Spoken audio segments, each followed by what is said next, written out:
Agile Coach and Trainer at Lean Icon Training and Technology. And I'm very excited to be hosting today's webinar. Yesterday, we had a session on design thinking, and one of the tool sets that would require to have great workshops was visualization. And today we have the privilege to be taking through some techniques in visualization to help us generate such great workshops we need during design thinking. So before I introduce, I hand over to Paddy. Just a few housekeeping items. Okay, so today's webinar, as I said, promises to be very interesting. Let's all get our A4 sheets, our notepads, markers, pens ready, so that we could all participate and learn some great skills from Paddy. In this session, also, especially in the breakout session, let's be prepared to share our cameras so that we can have greater interactions during those sessions. And Paddy will be grateful to answer all the questions that you would have for him. So any questions you have, you could just type it into the chat after the session.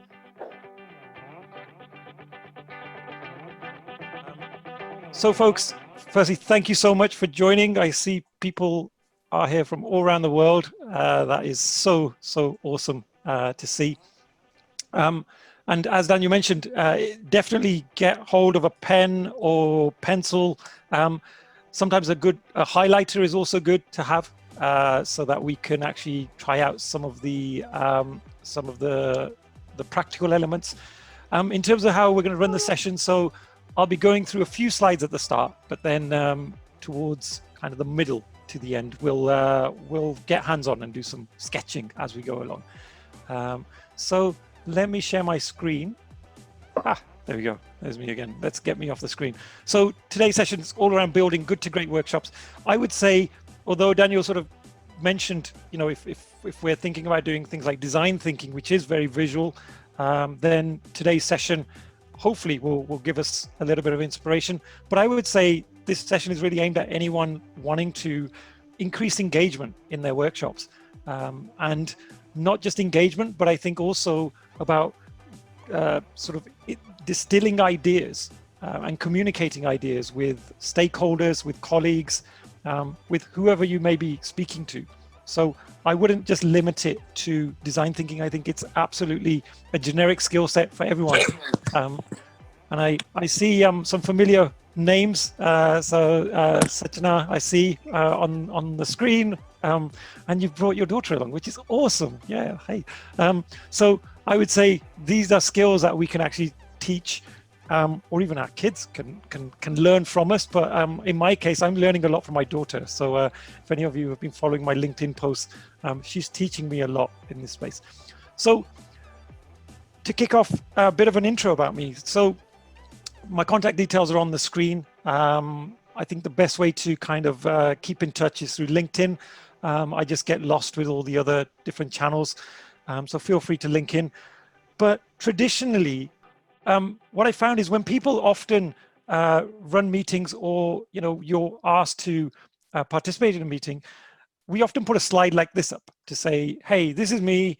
I've had this many years experience of this, blah, blah, blah. And I often find that actually I remember very little of that.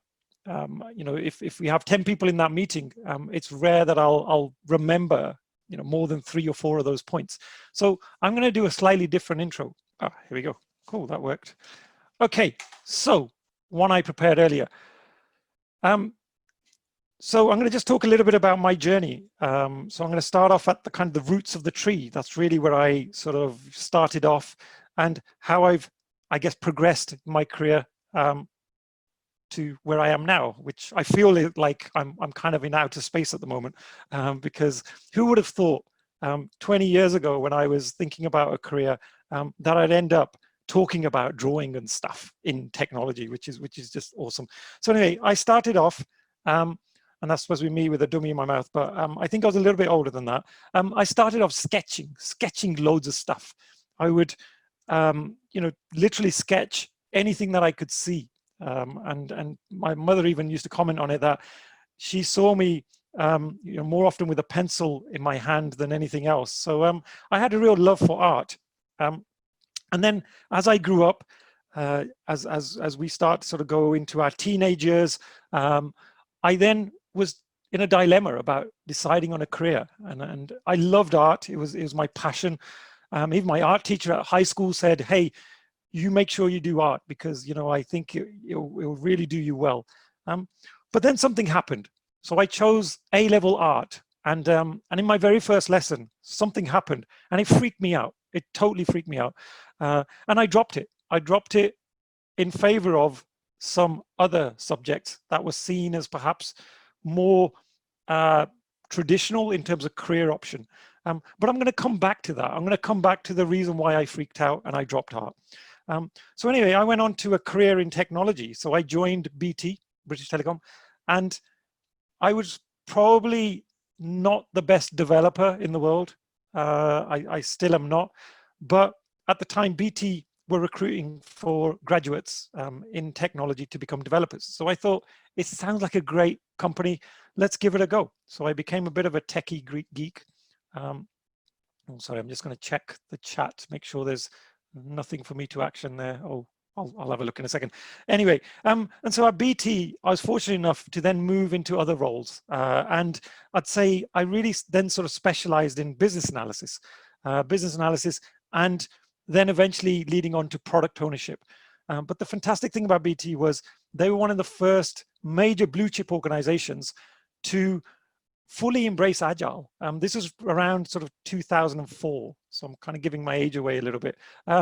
So around 2004, I decided to, you know, sort of embrace Agile ways of working, and it allowed me to move into some of these more Agile specialist roles. I then went on to organizations such as IBM, where I had to all of a sudden start wearing a tie and pretending I knew what the answers were. So I would help advise clients. And my time at IBM was really interesting. I worked on the Universal Credit Program. So if anybody is ever looking for a case study of how not to do Agile, look at Universal Credit. I would say it taught me more than probably any other project or program I've ever worked on.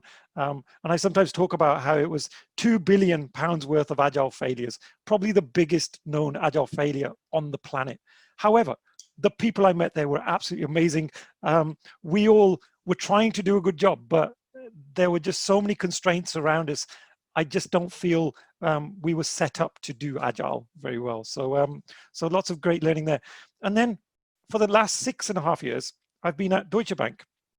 And at Deutsche Bank, I think it's been life-changing for me. And the moment that was life-changing was when I met my manager, Gabby Patrick. Gabby Patrick is a Texan. And she's going to kill me for this little picture, but I hope she doesn't see the recording. So Gabby Patrick, she really got me out of my shell. And you know, you may not believe it, but I used to be the most quiet person in the room. I never used to talk. When it came to school, I was the last person to put up my hand. And Gabby really got me out of my shell. And I remember the very first session I ever ran, she set up a team, which was our kind of Agile Center of Excellence. And she'd asked me to lead the Agile training for the bank. And after the session, I thought I did a pretty good job. I thought I did a fairly, you know, a fairly functional job getting my messages across. And Gabby sort of pulled me to one side and she said, you know, how do you feel that went for you? And I said, well, I thought it was okay. And she said, that was terrible. That was absolutely terrible. And it was almost like she'd punch me in the face. And the reason why it was so terrible, she said to me, she said, you could have been anybody up there presenting. And she said, and the audience will not have connected with you as an individual. They know no more about you than they did at the start of the session. So she said to me, you talk a lot about your passions. You talk a lot about your culture. None of that came across in your delivery. And so that really got me thinking about, you know, my culture, which is, I'm originally from India. My parents are from India, but I was born in the UK. And it really taught me to start bringing something a little bit different to the table. And so from then on in, I tried to experiment. I tried to make my sessions a little bit more engaging. And often I would get everybody up dancing to Bhangra music. You'll be pleased to know I'm not going to do that today. But it became kind of world famous in Deutsche Bank. Wherever I would go, people were scared at the start because they knew what was coming. But it was kind of cool and quite memorable. And then the last, I would say, 8 or 9 months, I've been at QA, the training organization. And I've been sort of doing a lot of training, coaching in Agile, but I would think that's probably the more boring stuff. The stuff that I'm really excited about is the visual thinking. And I think QA has really enabled me to explore this a lot more. So going back to this moment here, why did I give up art? Well, what happened was I turned up to my art lesson and there was a nude model in the room. There's a naked man in the room. And they asked us to draw this naked man. And it just freaked me out. And like I say, at that time in my life, I was, I wasn't the most confident person, and it just freaked me out. And I thought, if this is what I'm going to have to do with art, then I don't want to do it. So for that reason, I dropped it. And I came back home and I never spoke about it again. Even to this day, my parents still don't know why I dropped art. So that was kind of a little bit of an introduction. Let's get some interaction. So what I would love to know from you folks is, what is your current role? So whatever that might be, I'm just moving my papers along. Whatever that might be, it'll be awesome to know. So what I'm going to do in the chat in a second, I'm going to post a link to Slido. So if you could then, cool. So if you could hop to that link and just put in whatever your role is, whether it's product owner, BA, or business analyst, or project manager, whatever that might be, would be really useful, just so I can gauge the diversity of the audience. Awesome. So we have lots of business analysts. Fantastic. I feel like I'm in good hands. BA consultant. Oh, that's a good one. Facilitator stroke teacher. Fantastic.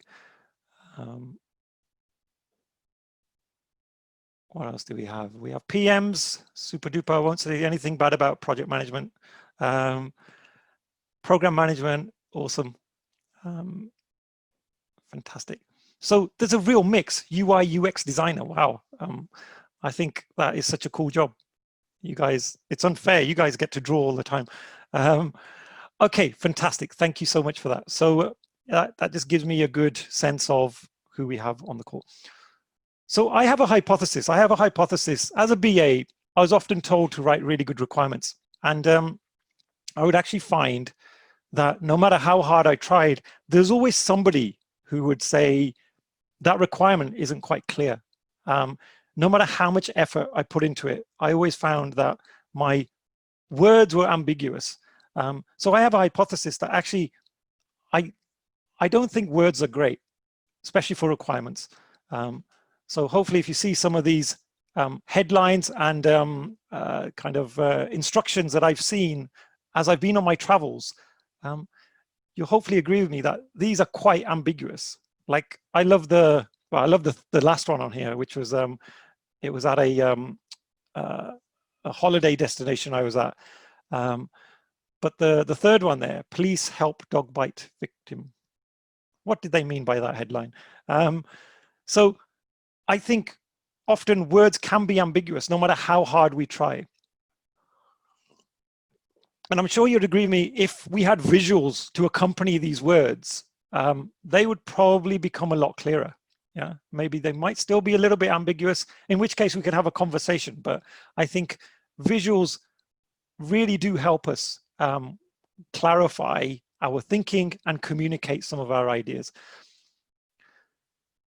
So if we talk about visuals, we talk about visual thinking, you know, this stuff isn't new. There seems to be a big uprising now around visual thinking, but I think, you know, even if we look back to history, good old Queen Victoria, she was a bit of a doodler. These are some of her doodles when she was a young child. So we all start somewhere, right? This is a cool example. So Tony Blair, the former UK Prime Minister.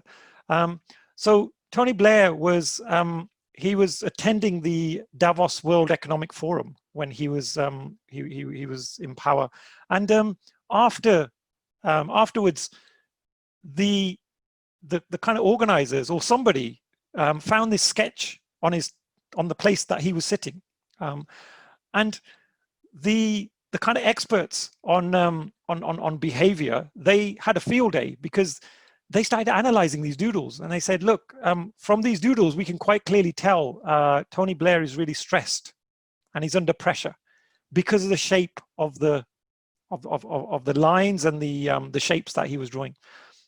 So there's lots of news reports saying, you know, Tony Blair, we found his doodle and this is his state of mind right now. But what actually happened was these doodles belong to Bill Gates, who was actually at the same conference. And so somehow the doodle got misplaced and put by Tony Blair instead of Bill Gates. So it was actually Bill Gates who was stressed and under pressure, and probably more under pressure than Mr. Blair. But just goes to show, you know, there are famous people doodling in meetings, so it's not a bad thing. If we look at, you know, obviously Google, who we all often sort of quote as being the thought leaders in a lot of the new ways of working, even the CEO of Google is really encouraging Google people to use more visuals in presentations. And so there's a bunch of research that's been done where they found that actually the average PowerPoint slide contains about 40 words. And so if you imagine a PowerPoint presentation of even 10 slides, that's a lot of words to read. And so Google, they really encourage people to reduce those words. And in a particular presentation that Sundar Pichai gave, they counted after 12 slides, he had reached that quota of 40 words. So, you know, really light on words. And I guess, you know, there's lots of research done into this in terms of how we can concentrate on slides and our attention span to slides. And what it's telling us is it's really hard for us to take in all this cognitive overload. So the mind has to process words as pictures, and the two together can become quite difficult. So the recommendations from, you know, some of the experts out there, including Chris Anderson, who owns the TED Talks sort of initiative, also talk about reducing text on slides, really reducing those bullet points as well. I think, you know, in terms of TED Talks, what they recommend is each bullet point should be its own slide. So really breaking that down, because it's much more about the story behind the slide. And if I think back to a thought leader that I worked with at BT, and then he went on to Deutsche Bank, a guy called JP Ragaswamy. He's quoted as, I think in one of the magazines, as one of the 20 most influential IT people on the planet. So he's an amazing guy. But I remember at Deutsche Bank, if anybody wanted to come and speak to him, he would turn them away if they turned up with a PowerPoint slide deck. In his presentations, the only slide he would often have is the first slide, and the rest would be about him engaging the audience and talking to the audience. So it just shows the different extremes of people and their preference. But I think what's nice to hear is visualization is you know, seems to be getting more and more popular, which is great news, I guess, for me. So we're going to do a quick activity. So what we're going to do is I'm going to put you into breakout rooms. And what I'm going to do is I'm going to kind of try and put you into small breakouts of about maybe 3 or 4 people in each.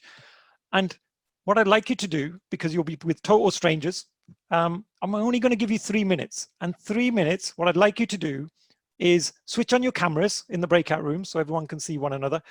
And I'd like you to sketch at least one person in the breakout room. So everyone's going to have a go at sketching one of the other people in the breakout room. So I'm only going to give you 3 minutes, and then we're all going to come back. Okay, so I'm going to just set that up very, very quickly. Make sure I get my maths right. How many people can I get in a breakout room? There we go. So we have 58 participants, 15 rooms apparently. So in a second, you'll get a little prompt and you'll be put into a breakout room. And I'm going to be very strict, only 3 minutes. Okay, here we go.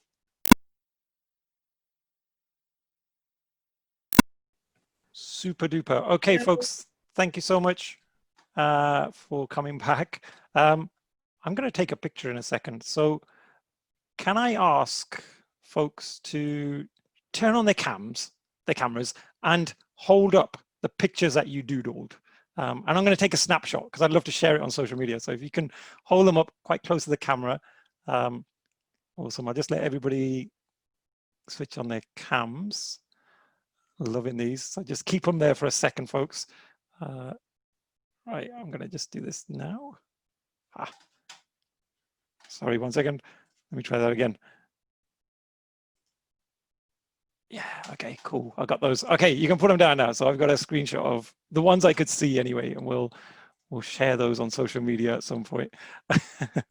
Awesome. So maybe just a little bit of interaction on the chat. So who felt that they're really proud of what they created?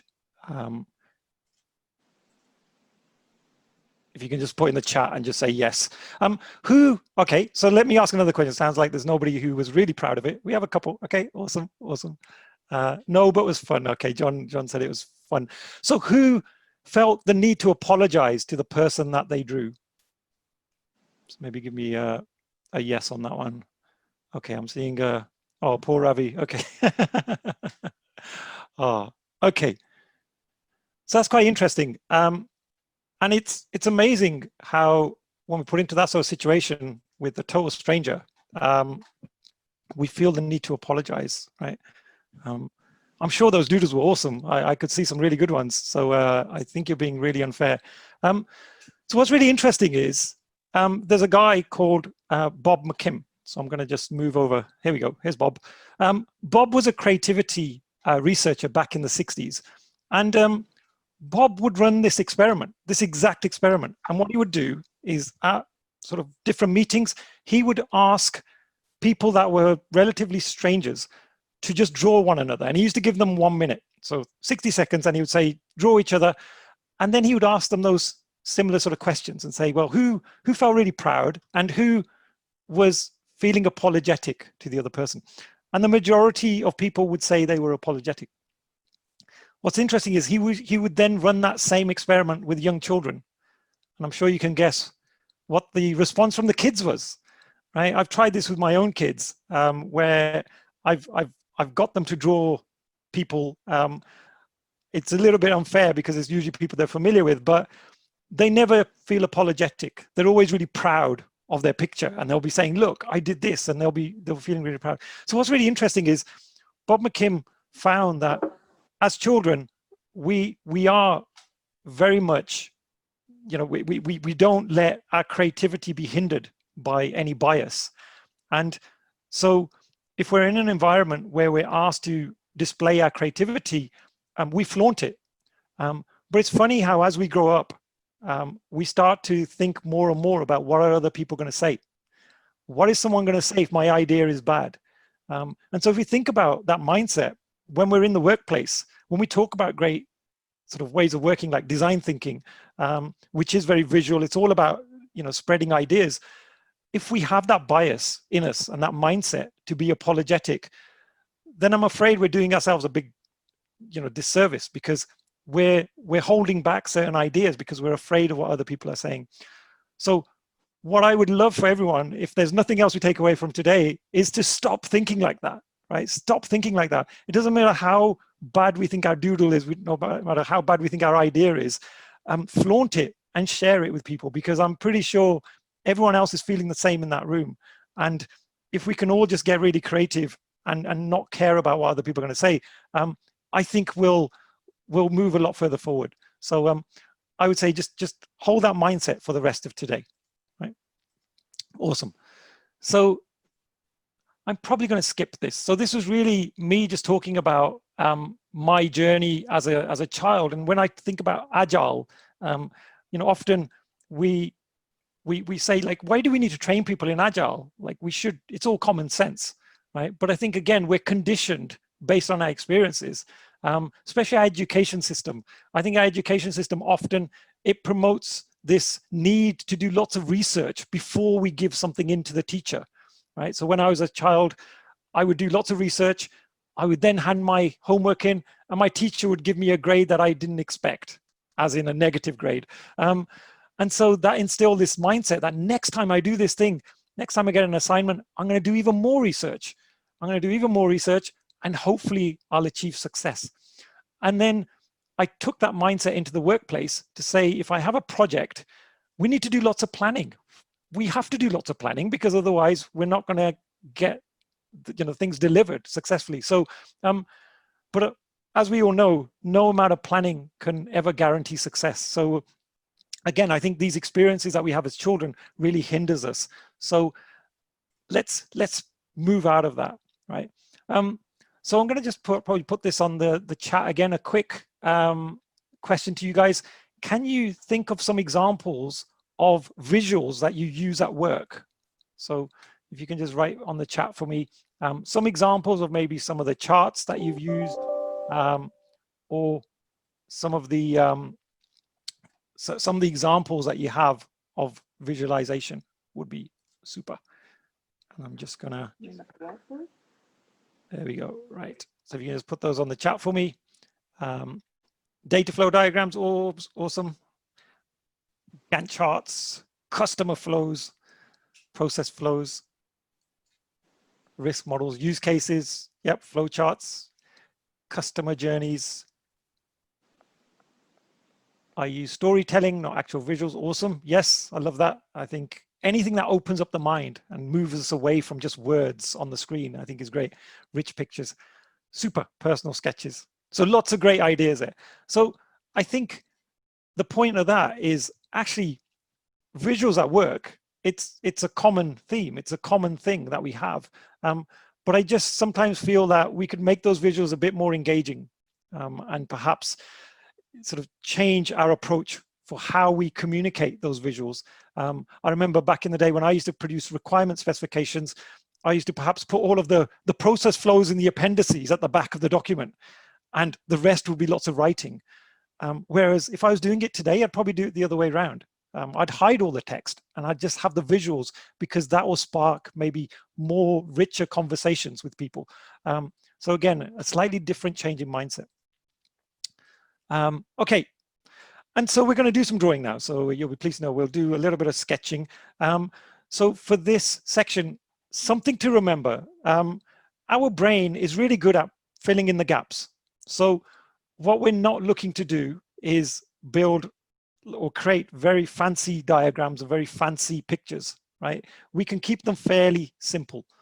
So in this example, you know, we can communicate the same message in a very simple set of lines. So I think that's the first thing to remember, is with this kind of visual thinking approach, it's not about art, it's about ideas. And I've stolen that from one of the most sort of famous thought leaders within visualization, Mike Rohde. So Mike Rohde has written an awesome book on sketchnoting, and he talks about this idea of it's not art. Like, we're not trying to paint the Mona Lisa. It's more about how we communicate those ideas. So that's something else just to note as well. So let me just share my other camera and we'll do a little bit of drawing. So I'd love for you guys to sketch along, right? So let's do that. There we go. Okay, cool. So let me get some paper. I did prepare some stuff. So we're going to kind of build this up step by step.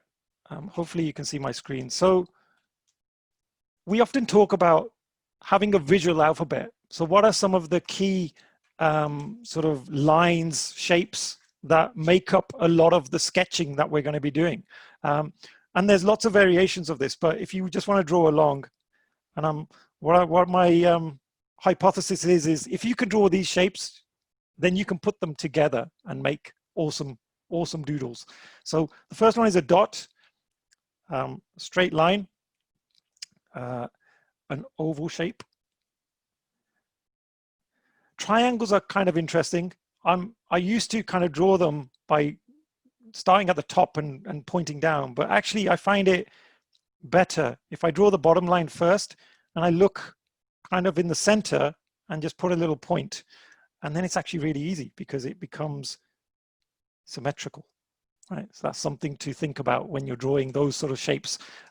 Otherwise, what ends up sort of happening is we kind of end up, you know, either missing the lines or it becomes lopsided, right? So that's just something to note. The other thing with these shapes is always try and join your lines. Try not to kind of leave gaps, yeah? Because again, if somebody's looking at these visuals, having really clear, bold lines, it really helps kind of deliver the impact. So I would say, don't do that, don't do that. So there's also kind of like a swirly spiral, yeah, which is often used. And a kind of a variation of that is another little squiggle like this. Kind of a U shape we often use. Okay, so we have the upside down U, and then kind of a circle. My circles aren't brilliant, to be honest. They sometimes go a little bit lopsided. So I think lots of practice on the circles is a good idea. And then a bit of a wavy line as well. So sometimes we use lots of wavy lines there. Now, there are lots of sort of different variations on what is a good visual alphabet, but actually, you know, just having these basics will be a good start. I'm sure you can then adapt these into lots of other shapes. But if we just start off with a basic set like this, and what's good practice is, if you're drawing something on a page, is to put a kind of a border around it, right? So hopefully that looks a little bit better than it did before, right? And we're going to go on to frames in a second. So whenever we have text, try to put some form of border around there, which we call a frame. And then we'll talk a little bit about shadowing as well in a second. So just some basic shapes there, and we're going to use those shapes throughout the rest of the session. So I'm going to just move that out of the way. So let's talk about frames and containers. There we go. So when we're doing frames and containers, what's a good idea is to do your text first. Right? A good tip is write your text first. Otherwise, you'll be trying to squeeze your text into the container. So this is like a banner that we can create. So it's a long rectangle. We then sort of create 2 squares on either side. And these squares can either be at the top here, or they could be at the bottom, depending on what effect you want to go for. And then just put 2 diagonal lines like that. And then you can sort of color these in a dark color to give it that effect of a bit of depth just there. Okay, so that's one banner, and you can do variations of this banner by you can make little sharp edges on this side. So let's just draw that one again in a slightly different way. So this time I'm gonna leave the sides open, because what I'm gonna do is I'm gonna kind of use that triangle. So again, I'm gonna look for the middle point here. I'm gonna put a dot there, and then we can just join it up. And again, I'm gonna do the same here. And that gives me a nice triangle shaped edge. And again, we can color this bit in here. So that's a couple of banners you can use straight away. And like I said, they can either go at the top here or at the bottom. It gives the same sort of impact. Another one often, I guess, Agilists love to use is a Post-it note. So with the Post-it note, just to give it that extra effect, what we want to do is on one of the lines, we want to create this kind of shape here. So it's almost like half of the square. And then we join it up. And then what we can do is create a diagonal line here, and it gives us that illusion of something's being folded up. And if you really want to kind of go crazy, maybe put a little pin in it like this, so it looks like it's pinned to the wall. Yeah, and then our text would kind of go in there. One of my favorites that I often use, and it's a really simple one, but it looks quite cool. So having a simple square like this, and sort of almost creating that effect of when we have a bounded document. So what I always do is I find the middle point here, and I usually put the dot there, and and then I can put a little loop here, and then I'll look to see how many more dots can I fit in here, and I'll probably just fit another one in this case, and another one here. And it gives me this illusion of it's a bounded document. And then to add a little bit of depth, we can add a, I would say, sort of go maybe up to 3 layers, and then it gives us this illusion of a bit of a book or a bounded book. Just very quickly then, another really simple one is a square or a rectangle, and just draw a couple of lines in either corner. Oops. And that just gives us this illusion of it's taped to the wall. So there we go. Another really easy one is to give this kind of perception that we have something that is torn. So it looks like a torn piece of paper. So yeah, hopefully there's a few examples you can take away there and start to create some containers. So we're going to use a few of those in a little while. So I'm going to just move that to one side. Next, let's have a look at icons. So icons are going to be probably the most used. So I've just pulled out a few that I felt might be quite useful for a business context. So time is often something that we talk a lot about. So doing kind of 2 circles, putting in the hands, and then if you could leave it just as that if you really wanted to. But I like to kind of sometimes put these little bells on the side to make it look like an alarm clock. You can even have this little bit at the top and give it a couple of legs. So it looks like an alarm clock. Okay, so there's a question from Andy. Is there a book that you can recommend to start with? Yeah, awesome. So definitely some books. I've got a couple here. I just happen to have to hand. So like a really good book, a really basic book that I find really useful. Oh, and you won't be able to see it because hang on, there we go. Okay. The Art of Visual Note-Taking by Emily, I think it's Emily Mills. Let me just find her name. Yeah, Emily Mills. She's an American lady. And this book, it's really basic, like as in the shapes and everything, they're really kind of big and kind of, there's even some practice pages in there. It's not heavy reading, so that's what I personally like in that book. There's another couple of books I would recommend. It's Wilmian Brand, the lady, I've pronounced her name totally wrong, but there's Visual Doing, and I think the other one is Visual Thinking. So there's a yellow book and a red book. And I would say that's another really, really good book to start with because it's again, really aimed at people that just want to know the basics. Wait, I'm back for a bit. Oh, God. Sorry, folks. There we go. Is that going to work? Okay, so let me just go as quickly as I can. So the other thing is perhaps as a business analyst, maybe to have a magnifying glass. That's often a good one. So you could just have a couple of circles, add a couple of little details to it. But I find to really give it that illusion of it's magnifying something, to put a large kind of half square and then almost reduce the square underneath. So it gives you that illusion that we're magnifying something. Or you could just put some text in the magnifying glass. I think laptops are often good.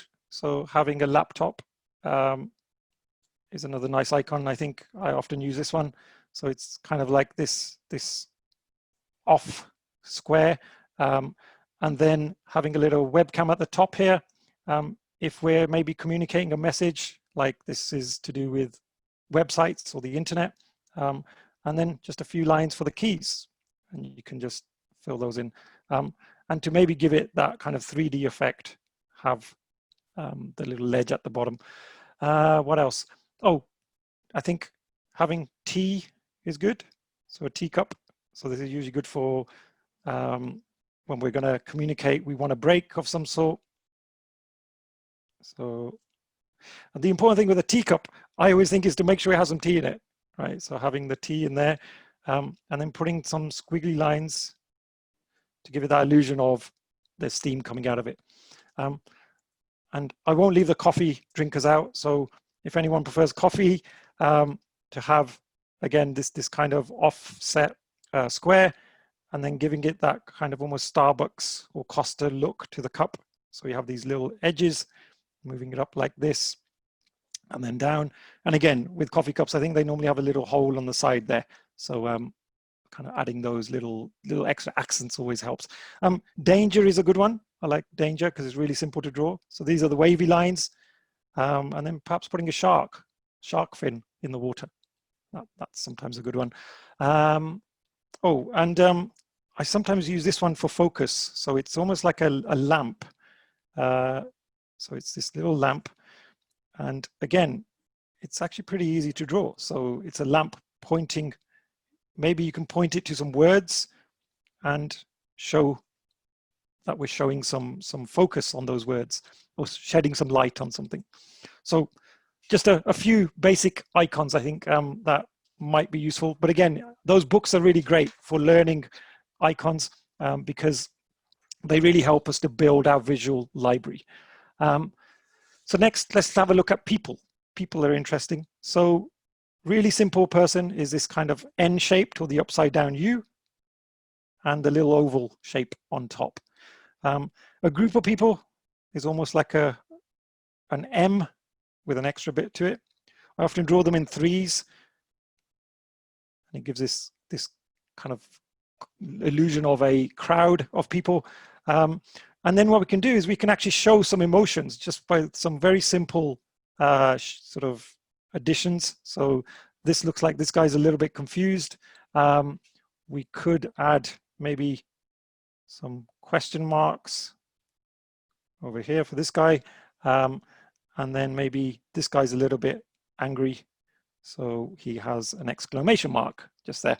And this person over here might be a saint. So we give him a little halo on the top.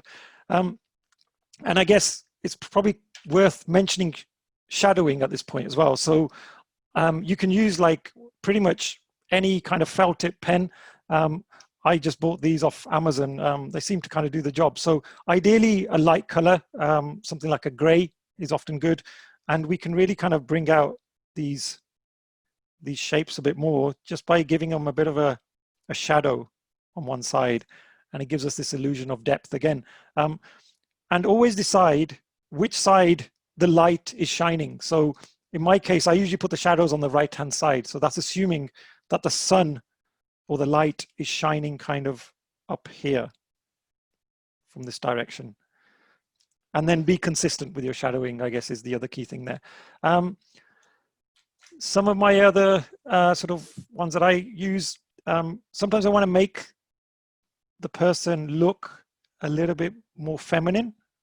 And I just find having this type of body sometimes helps.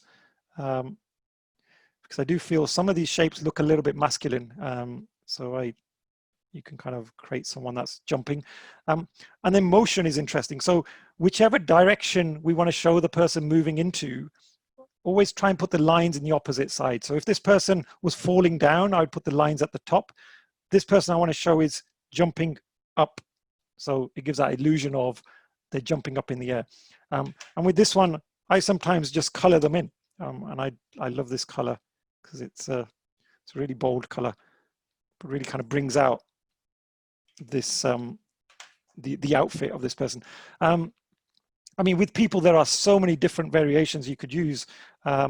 Let's try one here. So we're going to have a kind of a crowd, but we're going to give it this sense of distance. So we almost have this wiggly line going down and down and down. And then we can put some heads on here. And if you want to go a bit further than just the heads, like, and this one's just there in the background, feel free to kind of put some extra features. Like this one, I'm going to put a baseball cap. I'm going to make this one into a female. So hopefully give her a little bit of hair and give her a little bun at the end. This guy is going to have curly hair. So I'm going to give him some curly hair over here. And you'll see just by adding just very simple basic shapes, we're actually hopefully giving these characters a lot more character. This is one I always think about my daughter. So she's got the little pigtails. Little pigtails there. There we go. They're flying in the wind. And then the guy at the back we're not going to bother with because he's so far back. You can give these guys arms, legs, all of that good stuff, but I'm not going to kind of draw that right now. So just some examples of people. Sorry, I am conscious of time as well. And what I really wanted to do was leave you guys with a poster that we can all create together. And since I see lots of agilists, I'm going to try Scrum on a page. So let's do this. Let's do Scrum on a page. So this will be cool. And it'd be so awesome if you guys could share some of your drawings on social media. There's a little hashtag over here which says the visual jam. So if you could hashtag your images, that would be awesome. So I'm just gonna move over to Scrum on a page. So Scrum typically, as hopefully those of us that work in Agile, we know it has some roles. So I'm gonna create kind of a container for the roles. So we're gonna just write the word roles. And so I didn't finish the full container because I was hoping to fit in the wording.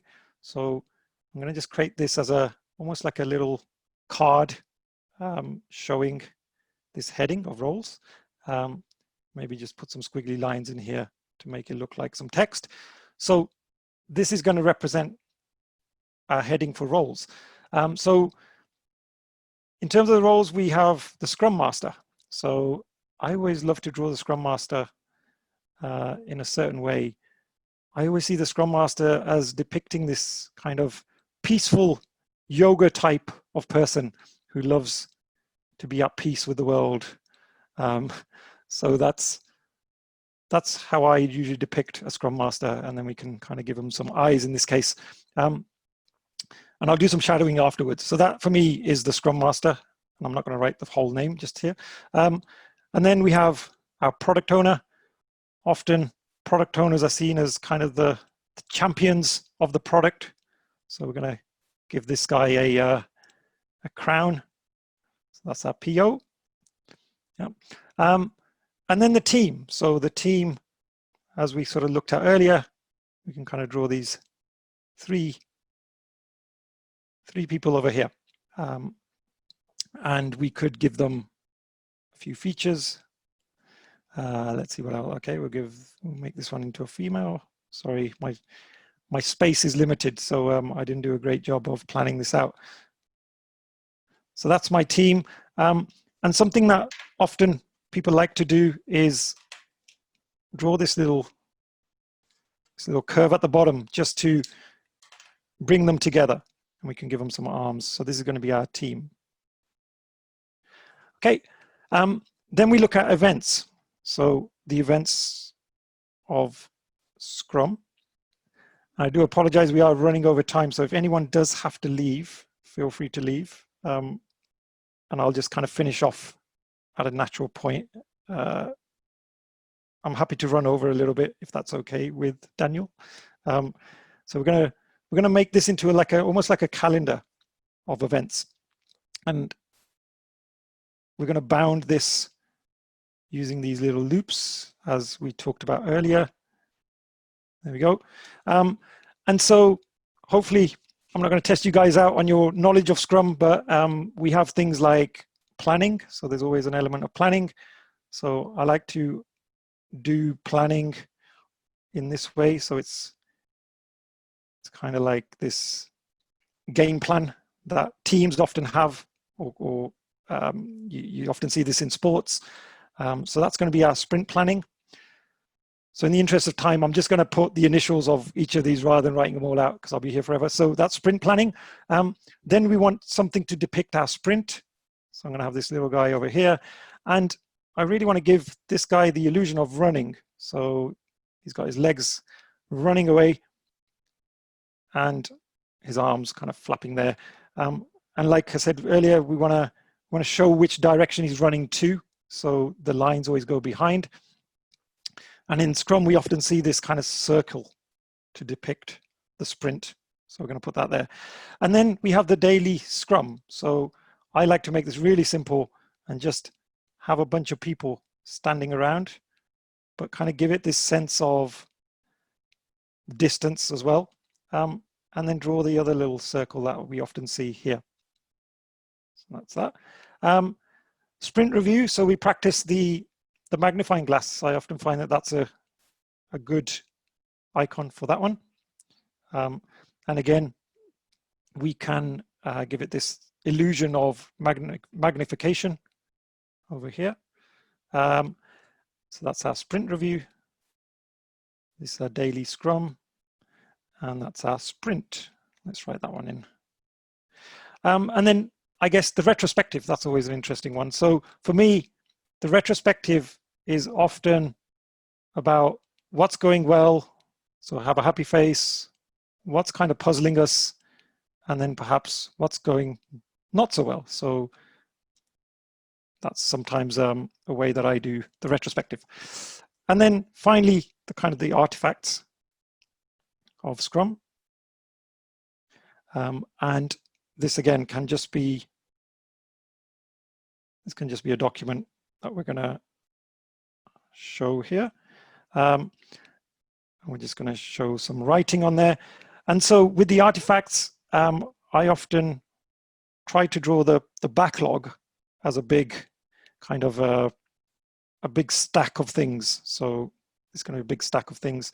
And if you want to get really clever, I usually show the ones at the bottom a bit bigger than the ones at the top, because we talk about having backlogs that are well defined at the top versus the bottom. So that's our kind of backlog. Give that a B. And then we're going to have a subset of the backlog. So that's really the same thing again, but we're going to make it much smaller. So this is almost a subset of what we've got at the top. And this will be a lot more detailed. So we keep all of the items quite small. So that's our product backlog over here. Or sorry, our sprint backlog, that is. Sorry, folks. That's our product backlog, sprint backlog. And then finally, we have the thing that we've been building is our product increment. So I often just use a box for this. So we're going to have a box that we're going to ship. There we go. And that's going to be our PI. And then just to kind of finish this off, we can draw a line to show the direction of our events. And maybe just finish this off as well here to have our Scrum on a page. There we go. Might just give that a bit of depth again. Super. And I guess to make it complete, let's give it a border. And so don't worry about the border if it doesn't go around all of the items, because it actually gives it this effect that things are actually popping out the page, which is okay. We don't mind that. So with this one, I'm just going to kind of show these guys are actually off the page. But it just gives us this sense of collection of items. And if you really want to get cool and crazy, just add in some shadows and that'll really finish off things, hopefully. There we go. And just to let you know how I use this, I've pretty much, whenever now I talk about Scrum, I don't use any slides and I just go through a similar picture to this. And I just find audiences, they're a lot more engaged than perhaps me showing them the more traditional pictures online. Yeah, awesome. Okay, so I'm 5 minutes over, so I'm going to stop there. I do have a couple of quick examples of how I've been using some of these visualizations. So I'm just going to quickly pull that up. Let me find that. And these slides will all be made available, by the way. So if you are hoping to go back, I'll take pictures of these as well, and I'll add them into the slides so that you have them to hand. So I'm just going to share my screen. There we go. Okay, so just some very quick examples. So this was an example I did a couple of weeks ago. My sister-in-law was going to kill me, but I wanted to give her a 50th birthday present. And what I did was a sketch note of all of our families, so all of her siblings. And you'll see, hopefully, me in the top left over here. And my daughter's crazy about Harry Potter, and my son loves dolphins for some reason, so he's riding a dolphin. And my wife, she's very structured. She's always writing lists, so I gave her a list. So every family, we try to brainstorm what their traits were. So I won't go into all of these, but it was received really, really well, and we're hoping to put this on a canvas for her for a Christmas present. So we thought that would be quite a nice gift.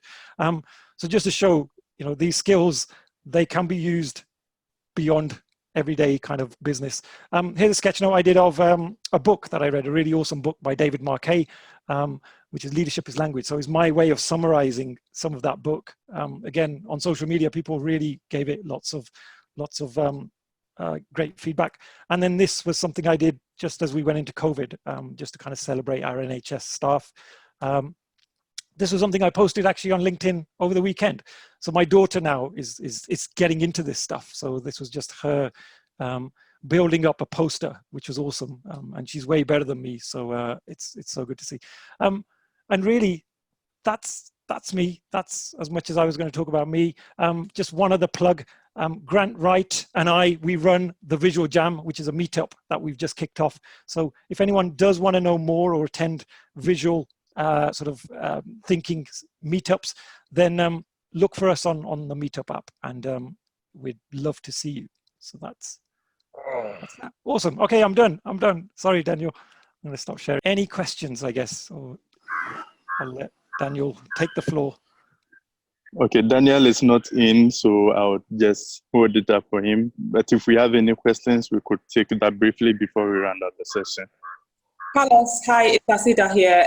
Thank you very much. It's an amazing session. It's slightly unusual from the norm, you know, i.e. doing some learning, deep learning. This is fun. It's learning as well. And somebody texted me as to why I felt that, why do I think this is relevant? And I replied to them saying that I recently had an interview not long ago. About 4 or 5 months ago, it was within the civil service, and I was asked to present, but I didn't have the ability to visualize things, to draw. I didn't have that skill. And right. I believe that another person, I still got the job though, but somebody did put a lot of visual text on the board, and it just drew all the panels in, and right. I saw them having a good time in the interview, and I wish I could just draw basic things like this. So these are some of the areas that maybe I feel I could develop myself so that I can make my presentations a lot more interesting. So thank you. Oh no, you're welcome. You're welcome. And like for me, one of the frustrations I had was I'd often look for stock images for my slides, and after a while it gets really tough, right? You want to find images you can use without, you know, getting people's permission. So now I just draw them all, like even if it's a basic thing, like even the thing behind me, I used to use as my intro slide. And I just thought it's a lot easier for me to do that. So no, absolutely. And we were talking yesterday, Grant Wright and I know he was on the session. We did a session for youngsters of 18 to 24 and to help them into work. And one of the recommendations we were giving them was, why not create a visual CV, right? Or add an element of visualization into your CV just to set you apart. So there's these small little things that we can do that definitely help. I know there was a couple of questions on here about, doesn't this take a long time? And if you're, you know, in a session, how do you get really fast at this? Like, again, you can see I'm still pretty slow, right? So I by no means, I'm an expert, but Grant is awesome. When I see the stuff that Grant does and some of the other visual thinkers, what I would say is it's not about showing off your drawing skills, right? It's more important that we're showing the concept or the ideas. So if you saw how I pre-prepared my intro, like if I had to draw that live, it would have taken me forever. So what I would say is, if you know there's a set topic that you need to present on, pre-prepare it, like, you know, and create some little cards, and you can actually just put them in. So it's a bit like the animation we have in PowerPoint, but I just find it a lot more engaging than having, you know, sort of the regular slides. Okay. Are there any more questions? Quick, another question, if that's all right, Paddy? Is that okay? Yeah, go for it, Andy. Okay. Yeah. So just a quick one. Great session, loved it. Thanks a lot. But yeah, the question is, obviously, when you're doing PowerPoint and you use the words, I totally take the point on, it's not a great move using all the words, but that's your crutch. You rely on that, so you don't have to commit things to memory. You don't have to remember so much. It's all there on the slide. Obviously, when you're using the visuals, you've got to have some elements of that content in your head or on. So any suggestions on whether you've written something out, you've committed it to memory? Any thoughts on that? I think for me, and that's a great question. I think for me, I've started to just tell stories. Like if I'm talking about a certain concept, I'll try to create a fictitious character. Like, I'll say, hey, this is Joe. Joe is a BA and Joe wants to become a product owner. And some of the challenges that Joe's having are these, like, how do I move away from this mindset of having lots of specifications and documentation to this post-it world? And then I'll just start maybe sketching that out, right? Or just trying to wrap, I guess, a really simple message around the visual and let the visual speak for itself, right? So you're not having to say so many words. People actually looking at it and going, oh, the Scrum Master, he was like, or she was in this kind of yoga pose. So what could that mean? That might mean that it's a certain type of character, certain types of characteristics that we need, right? So a lot of the time, I'm not even having to tell them, or what are the responsibilities of a Scrum Master or the traits. We let people almost, explore for themselves. And by no means am I saying we don't need the words, like absolutely. And it might be that we have some supplementary booklets or, some download that people can take away for more detailed reading. I just find in a training situation now, I sometimes just run it without any slides, but I'll give them a booklet afterwards because people do like to have that takeaway where they can focus on the words as well, but it supplements your messaging, I think. Does that help? That's great. Yeah, that's helpful. Yeah, thanks. Awesome. Yeah. Any more questions? Are there any more questions in the chat? Okay, Paddy, we could create these doodles digitally, right? Are there any softwares that could make things easier in creating digital doodles? Yeah, so there's like, I'm just going to grab my iPad. So there's lots of software, to be honest, and I would never want to say this is the best one, but I use something called Procreate on the iPad. And I just find it's really intuitive. So the doodle that I showed earlier, this is done on Procreate. And it just has some basic, well, it has some quite cool features, but as long as it has things like layering, so you can have different layers and you can build up your doodle that way. In a classroom environment, I found this really cool app, which I would thoroughly recommend to anybody if you're thinking about presenting your iPad on the screen without installing any software on your machine. It's called Air Sketch Pro on the iPad. And what it allows you to do is, provided your internet is connected to the same Wi-Fi on your iPad and your laptop, you can pull up a web browser, type in a URL, and it will basically mimic your screen. So whatever you draw on your iPad will be presented on the screen. So I find that's an awesome app, especially when you have restrictions on your corporate laptops where you can't install any extra plugins, etc. I sometimes use that. Okay. The second one is Air Sketch Pro. Yeah. Yeah, it's only about £20, I think, but it's probably the best app, or the most used app for me. Yeah. Okay. Someone is asking if there's an Android version for this. I'm not sure. There may well be. I don't know. Yeah, maybe have a look at that one. Okay. Yeah. Okay. Yeah. Okay. So if there are no more questions, I think we could round up our session. Thank you very much, Paddy, for this session. I think it's been very good. It's brought a lot of visual thinking to me, and how maybe in my presentations or whatever, I could look at all of these. At the end of these sessions, we'll send emails to all the participants to give some feedback on the session. I'm sure Paddy would like to have some feedback on how this presentation went. Yeah, for sure. And would share the recording also. We'll put it on YouTube, so we'll share the link to our emails. But we have this Agile Transformation group where we share ideas among product owners, business analysts, product managers, UX designers, and all of that. The link to the WhatsApp group is in the chat, so you could, if you have interest in joining one of those groups, you could just click on that link and join. We learn every day. People come up with ideas and stuff, and we all learn together. Thank you very much for attending. Thank you, Paddy. Thank you to all the other people that joined us. Enjoy the rest of your day. Awesome. Thanks all. Thank you. Thanks, Paddy. Thank you very much, Paddy. Thank you. Thank you, Paddy. Thank you. Thank you, Paddy, for the amazing session. Oh, you're welcome, Rena. Always. Thank you.